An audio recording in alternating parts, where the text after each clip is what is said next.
ঊনকোটি ত্রিপুরা জেলা কৈলাসহর টিলাগাঁও গ্রাম পঞ্চায়েত এলাকায় পানীয় জলের জন্য ডি.ডব্লিউ.এস. দপ্তরের তরফ থেকে পানীয় জলের একটি পাম্প মেশিন বসানো হয়েছে মোছব্বির আলী নামে এক পাম্প অপারেটরের জমিতে। গ্রামবাসীদের অভিযোগ হলো, পাম্প অপারেটর সময়মতো গ্রামবাসীদের পানীয় জল পরিষেবা প্রদান করেন না। প্রতিদিন একটি নির্দিষ্ট সময় থেকে পানীয় জল ছাড়ার জন্য, কিন্তু পাম্প অপারেটর কোনোদিন সকাল 6টায়, কোনোদিন 8টায় অথবা 9টায় জলের পাম্প মেশিনটি চালান। আর এডিএম স্যারের গেছে অতি সত্য এই আমার বাড়ির যে রাস্তাটা পুরা সাইডটা ভাঙি গেছে গিয়া, আমার পুকুরের পাড়টা ভাঙ্গি এখন যার এটা আইতে 1.5-2 মাস হইয়া গেছে, কিন্তু তারা গা লাগায় না।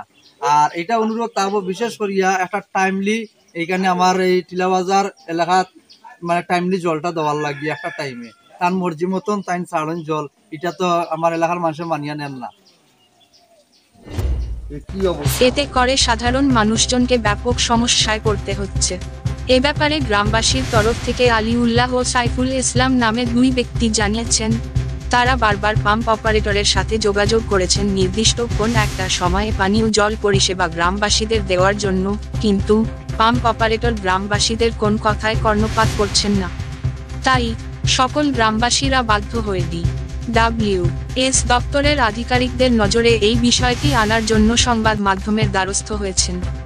ত্রিপুরা থেকে বিক্রম কর্মকারের রিপোর্ট, জেলার বার্তা।